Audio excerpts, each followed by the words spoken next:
मेरे प्यारे बच्चों, आपका एक बार इस वीडियो में पुनः स्वागत है। Today we will discuss the remaining part of exercise 8.3 mathematics.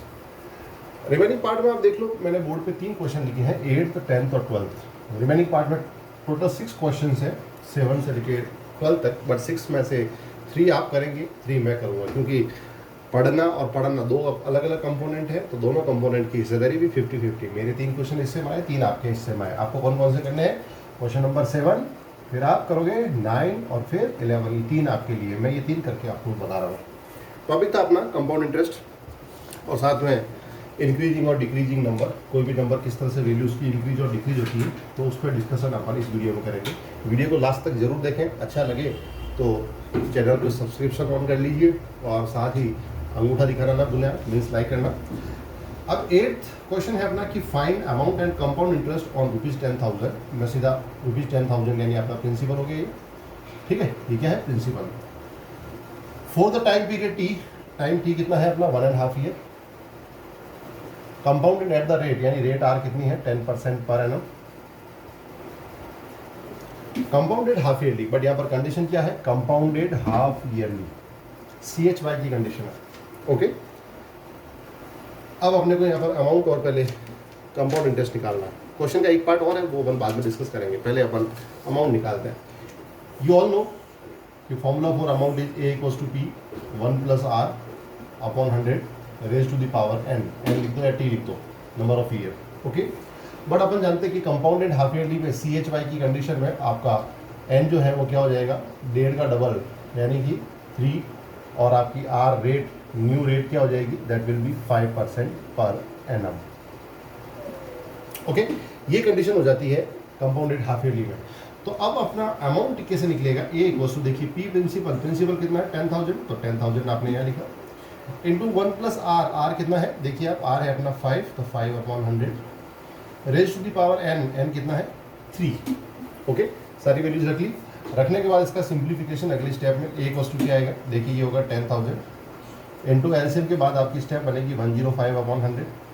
LCM के बाद की स्टेप है, पावर 3 है तो इसको आप 3 बार मल्टीप्लाई करेंगे, क्लियर। ये 105/100 आप कैंसिल करेंगे कितनी बार? 20 और ये 21। 5 की टेबल से तीनों कैंसिल हो रहा पेयर, एक 20 टाइम डिनोमिनेटर और न्यूमिनेटर अपना 21 टाइम। नीचे 3 जीरोज आ रहे हैं, तीनों जीरोज को आप एलिमिनेट कर लें। आप एलिमिनेट 3 जीरोज को करें और नहीं भी करें, मान लो आपकी इच्छा नहीं कि सर हम एलिमिनेट नहीं करना चाहते हैं, तो आप एक काम कर सकते हैं। देखिए जीरो हटाने पर तो क्या होगा कि नीचे आपका 8 आएगा, 8 से डिवाइड करना पड़ेगा, कर लेंगे वैसे तो। अदरवाइज आपके पास एक दूसरा ऑप्शन है, आप क्या करिए कि ये 2 × 2 = 4, 4 × 2 = 8, 8 से इस 10,000 को डिवाइड कर लीजिए। किसको? 10,000 को। तो अपन लिखेंगे अमाउंट A = 10,000 को जब 8 से डिवाइड करते हैं तो कितना आता है? अरे सिंपल देसी भाषा में 10,000 के 8 टुकड़े, कितना? 1250 करके देख लीजिए। 1250 का डबल 2,500, 2,500 का डबल 5, 5,000 का डबल 10,000, ठीक है। इंटू यहाँ पर 21, इंटू 21 और 21 का मल्टीप्लाई 441, ये 441 होल डिवाइडेड बाय, अब नीचे से सब 2 तो गए, बट फिर भी बचा हुआ कितना है? 1,000, क्योंकि 3 जीरो नीचे बचे हुए हैं। आप चाहें तो एक जीरो को और एलिमिनेट कर सकते हैं, ठीक है।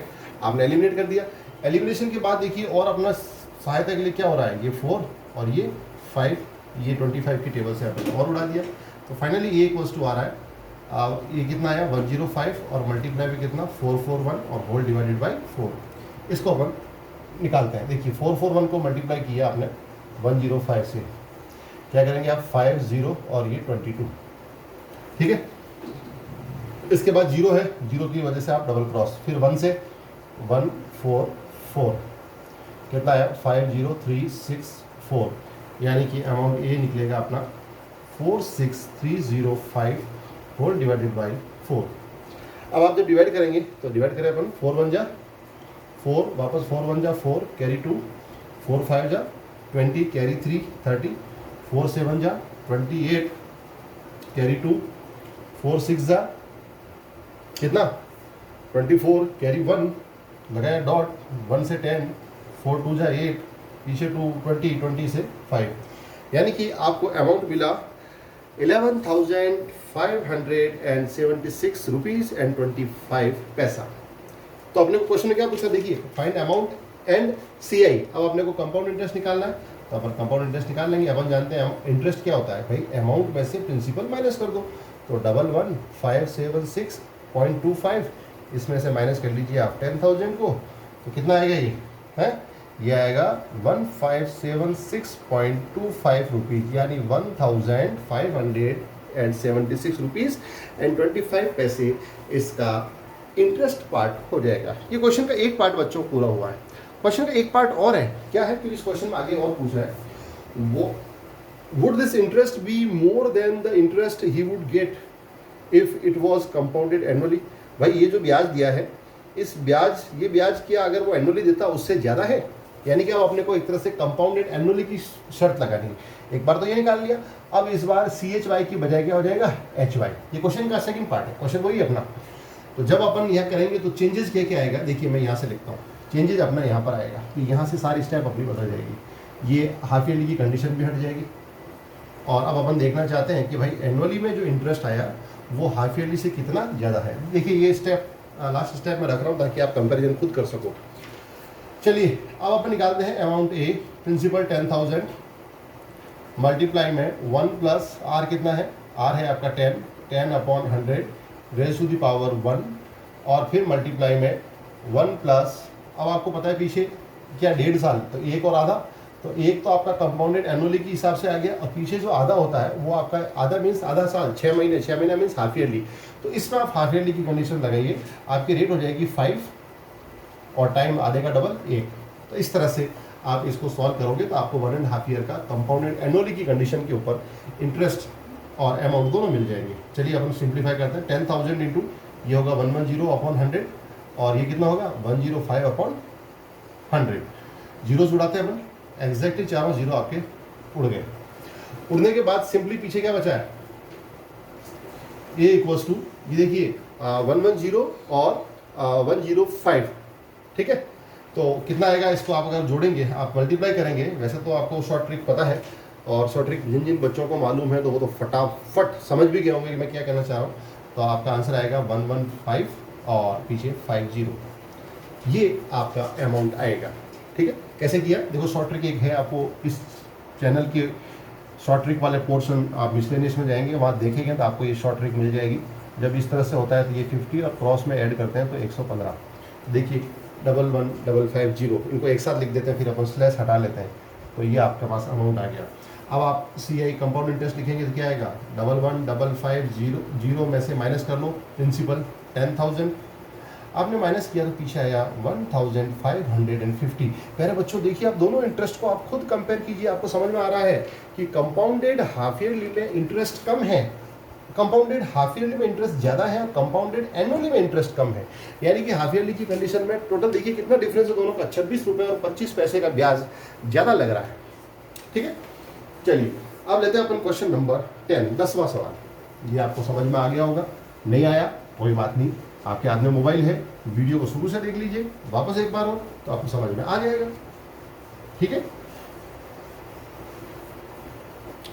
10वां सवाल। अब यहाँ पर जो दो क्वेश्चन है बच्चों, वो कंपाउंड इंटरेस्ट के बाद जो किसी भी वैल्यू में जो डेप्रिसिएशन होता है या इंक्रीज होती है उसके ऊपर है, या कोई चीज़ टाइम के साथ घटती है या बढ़ती है उसके ऊपर क्वेश्चन है। आप सभी जानते हैं कि अपन डेली लाइफ में बहुत सारी चीज़ों को देखते हैं कि जो कुछ टाइम के साथ बढ़ती है और कुछ घटती है। जैसे मान लो आप जिस जगह पे रहते हैं, आप सब लोग मान लो किसी पर्टिकुलर सिटी में रहते हैं, तो टाइम के साथ इसकी जो पॉपुलेशन है वो हमेशा इंक्रीज होगी, ठीक है। और आप मान लीजिए आपने कोई भी व्हीकल खरीदा है, कोई भी व्हीकल खरीदा आपने, और टाइम के साथ उसकी वैल्यू हमेशा क्या होती है, डेप्रिशिएट होती है। डेप्रिशिएट मतलब घटना, इंक्रीज यानी बढ़ना। तो ये इस तरह के क्वेश्चन हैं अपने ये लास्ट वाले 2, 10th और 12th। तो पहले मैं इसका आपको बेसिक कॉन्सेप्ट बता देता हूँ। मान लीजिए कि किसी भी क्वेश्चन में वैल्यू बेस्ड है, यानी इंक्रीज और डिक्रीज में, तो P0 होती है बेस वैल्यू। क्या होती है, बेस वैल्यू, और P है आपकी करंट वैल्यू, करंट वैल्यू। तो उस वक्त आपकी करंट वैल्यू का फॉर्मूला क्या होगा, P इक्वल्स टू P0 के लो P0 के दो 1 + R1/100, यानी पहले साल मान लो R% की रेट से वो चेंजेज आया, और फिर दूसरे साल में मान लो R2 आया तो R2 upon 100 and so on dot dot dot, ये प्रोडक्ट आपका लगातार चलता रहेगा। ये मेजर फॉर्मूला है, ये आपके दिमाग में आपको रखना है। ओके, कई बार R1 R2 सेम भी रहता है तो अपन क्या कर लेंगे, होल स्क्वायर लगा देंगे। एक ही चीज़ देखो, अगर मान लो R1 और R2 सेम हो जाए तो क्या होगा, 1 प्लस R होल स्क्वायर की वजह से एक ही ब्रैकेट 2 बार मल्टीप्लाई होगा तो आपको पावर में 2 मिल जाएगा। तो अब मैं 10th क्वेश्चन स्टार्ट करूँ? ठीक है, बिल्कुल रेडी, आप mentally prepare? Very good. The population of a place is increase to 54,000। अब आप दिमाग लगाइए, 54,000 इंक्रीज टू यानी बढ़ने के बाद, अब वो किस पे बढ़ी है वो नहीं पता, परंतु ये करंट वैल्यू होती है, ये आपका क्या हो गया, P हो गया। इंक्रीज टू 54,000 इन 2003, ये 2003 में इसकी पॉपुलेशन ये थी। तो आपने को पूछा है, अच्छा इसमें रेट भी दे रखी, किस रेट से बढ़ रहा है, 5% पर एनम की रेट से बढ़ रहा है, पॉपुलेशन बढ़ रही है उस सिटी की। फाइंड द पॉपुलेशन इन 2001, तो अपने को 2001 की पॉपुलेशन निकालनी है। अब आप दिमाग लगाइए बच्चों, सारे बच्चों का आप दिमाग लगाएंगे कि अगर करंट वैल्यू आपकी 54,000 है तो 2000 की जो वैल्यू होगी वो क्या होगी, बेस वैल्यू। बेस वैल्यू को अपन क्या बोलते हैं, P0। तो अपने को P0 निकालना है यहाँ पर, ठीक है, रखूँ मैं। अच्छा, डिफरेंस सबको मालूम चल रहा है, 2001 से 2003 में जाओगे तो आपको कितना डिफरेंस मिल रहा है, 2 ईयर्स का। तो अब अपन इस फॉर्मूले से लिखते हैं। देखिए आप, P की जगह लिखा मैंने 54,000, बहुत अच्छे से समझना। P0 आपको नहीं दे रखा है, P0 को आप P0 ही लिखिए। 1 प्लस R कितना है, यहाँ R1 R2 नहीं लिखा मैंने क्योंकि R सेम है, दो साल का टाइम है, परंतु रेट 5 है, तो 5 अपॉन 100 सेम होने की वजह से होल पावर 2 आ गया, क्योंकि एक ही ब्रैकेट 2 बार आएगा तो आप होल पावर 2 लिख देंगे। ओके, अब इसको सिंप्लीफाई करेंगे आप तो क्या आएगा, 54,000 is equals to P0, bracket के अंदर आपने एलसीएम लिया तो 105 अपॉन 100 होल स्क्वायर की वजह से ये 2 बार आ गया। क्या हुआ, वही वापस 20 और 21 कैंसिल कर दिया आपने 5 की टेबल से। ओके, अब बच्चों आपको P0 निकालना है, तो P0 निकालने के लिए P0 को उधर छोड़िए, बाकी सबको लेफ्ट में लिए। तो लेफ्ट में पहले से कौन है, 54,000, इसके साथ मल्टीप्लाई में कौन आएगा, डिनोमिनेटर 20, क्योंकि क्रॉस मल्टीप्लाई होगा, 20 इधर आएगा, ये भी इधर आएगा, और ये दोनों 21 नीचे आ जाएंगे। तो नीचे कौन कौन आएगा, एक 21 और दूसरा भी 21। ओके, अब अपन इसको कैंसिल करने की कोशिश करते हैं, ठीक है, सिंप्लीफिकेशन करें। तो सिंप्लीफिकेशन अपन देंगे, तो सिंप्लीफिकेशन के बाद आपका आंसर कैसे आएगा, चलिए अपन कोशिश करें। चलिए किससे कैंसिल करें, 20 तो होना नहीं है ना, आप 3 से कैंसिल करें। चलिए 3 से करते हैं अपन, 3 से किया 7 टाइम आया। ओके, और 3 से इसको कोशिश करेंगे अपन, किसको, फिर 54 को, तो 3 1 जा 3, पीछे 2 कितना 8 जा, यानी 18,000 आएगा। 18 या 54 कट गया। वापस आप 3 की टेबल से काटोगे, ये वापस 7 बार, और 3 की टेबल से काटोगे तो कितना आएगा, ये 6,000, क्योंकि ओके।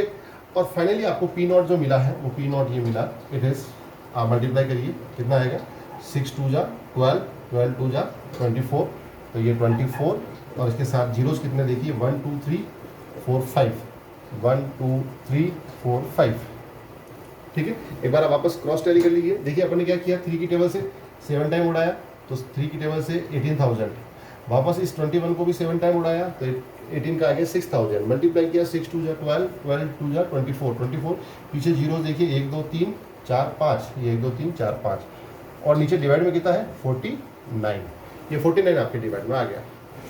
ओके, अब बच्चों आप इसको डिवाइड करिए, P0 की वैल्यू 49 से डिवाइड करने के बाद क्या आएगी।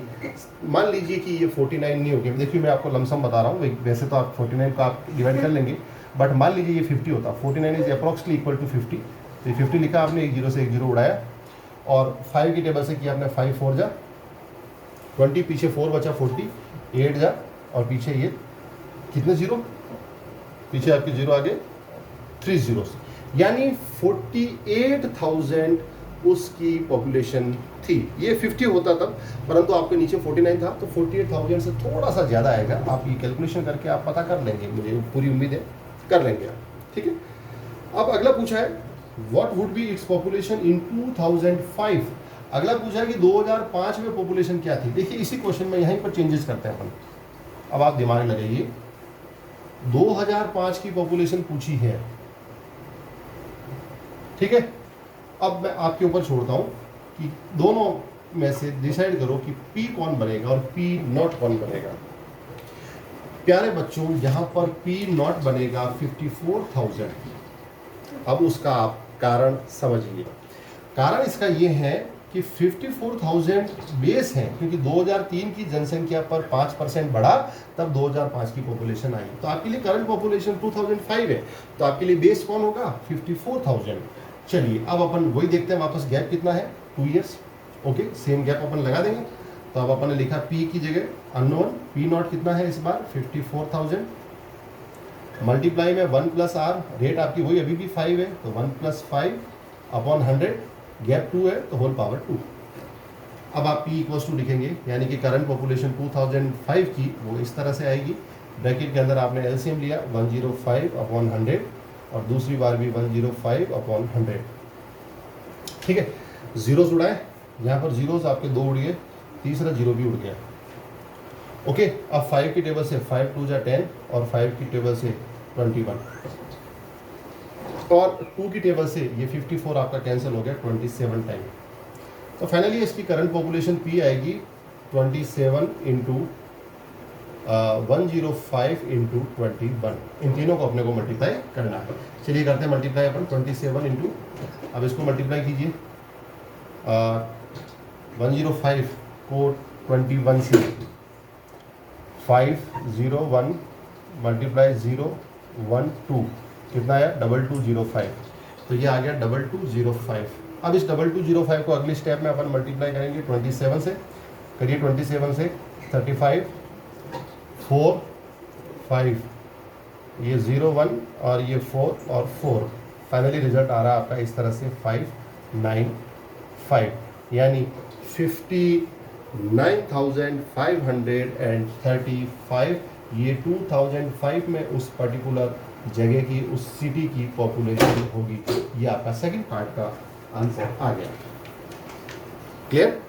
चलिए वीडियो में जैसा कि अपन ने शुरू में कहा था कि 3 क्वेश्चन करेंगे, तो आपके 2 क्वेश्चंस कंप्लीट हो चुके हैं। देखिए मैंने इस क्वेश्चन का फर्स्ट पार्ट लमसम लिया, नीचे 49 था, राउंड ऑफ में 50 लिया तो 48,000 मिला। बट आपको कह रहा हूँ कि कुछ ज़्यादा आएगा, जो भी वैल्यू आए उसको आप नियरेस्ट डेसिमल को हटा के नियरेस्ट वैल्यू ले लें, क्योंकि पॉपुलेशन कभी डेसिमल में नहीं होती है। और अगर डायरेक्टली वैल्यू आ रही है तो इट्स ओके, कोई प्रॉब्लम नहीं। अब अपन 12th की बात करें, एक स्कूटर वाज बॉट, क्योंकि देखिए ये क्वेश्चन था इंक्रीज का, पॉपुलेशन हमेशा बढ़ती है। बट आपको बताया था कि इस वीडियो के बीच में कि जब कोई व्हीकल होता है तो व्हीकल की रेट टाइम के साथ डेप्रिशिएट होती है, कम होती है। तो ये क्वेश्चन इसी के ऊपर है कि एक स्कूटर 42,000 का है, 42,000 उसकी, ये क्या है करंट रेट है। ओके, अब आपको क्या पूछा है, it's value depreciate every percent at the time 8% per annum, 8% per annum की रेट पे ये हर साल डेप्रिशिएट होती है। पूछा है find its value after 1 year. अच्छा, 1 साल के बाद, 1 ईयर आफ्टर। ठीक है, अब आप दिमाग लगाइए, मैंने इसको P लिखा था शुरुआत में, क्या मैं सही था? क्योंकि बच्चों 1 साल बाद जो पॉपुलेशन आएगी वो आपके लिए करंट पॉपुलेशन है, और 1 साल के बाद की पॉपुलेशन इस रेट के ऊपर 8% कम होने पर आई है, तो ये आपकी क्या होगी, बेस रेट होगी। और बेस रेट को अपन क्या लिखते हैं, P नॉट। समझ में आया? चलिए यहाँ क्या था, अपन 1 प्लस आर अपॉन 100 लिखते हैं, बट आपको पता हो कि प्लस कब लगाते हैं, जब ये डेप्रिशिएट होता नहीं बल्कि इंक्रीज होता है तब। बट यहाँ पर डेप्रिशिएट हो रहा है तो आप माइनस लगाएंगे। ठीक है, और पावर में 1 ईयर। बस आपको इतना सा काम करना है, आपके क्वेश्चन का सॉल्यूशन आपको मिल जाएगा। तो P नॉट कितना है अपना 42,000, मल्टीप्लाई में 1 minus 8 upon 100 raise to the power 1। तो P इक्वल्स टू 42,000 इंटू ये एलसीएम के बाद कितना आएगा 92 अपॉन 100। जीरो से जीरो आप उड़ा लें और बड़े आराम से आपका P की वैल्यू आपको क्या करना है, 420 को 420 वो वाला नहीं, ये डिजिट है 0 4 ये 8 और 0 8 कैरी 1। ठीक है, और 9 4 36 और ये 37, कितना आया 0 4 ये 6 कैरी 1 8, और यानी कि 2 साल बाद प्यारे प्यारे आपके स्कूटर के ऊपर वैल्यू कम होके ये मात्र 38,640 रुपये का रह गया। मैं आपसे वापस एक रिक्वेस्ट करूंगा कि बच्चों इस तरह के क्वेश्चंस में P नॉट और P को बहुत अच्छे से पहचानना सीखें। हमेशा ये रेट जिस पे अप्लाई होती है वो आपके लिए P नॉट बनेगा। क्वेश्चन की लैंग्वेज से आप कभी भी कंफ्यूज नहीं हो। और डिप्रिशिएट होता है तो यहाँ माइनस लगाना ना भूलें और इंक्रीज वाले में प्लस लगाना ना भूलें। बस इस तरह से आपका चैप्टर 8 कंप्लीट हुआ। अगला वीडियो अपन किसी और चैप्टर को लेकर मिलेंगे, तब तक के लिए bye bye, tata, good bye, take care.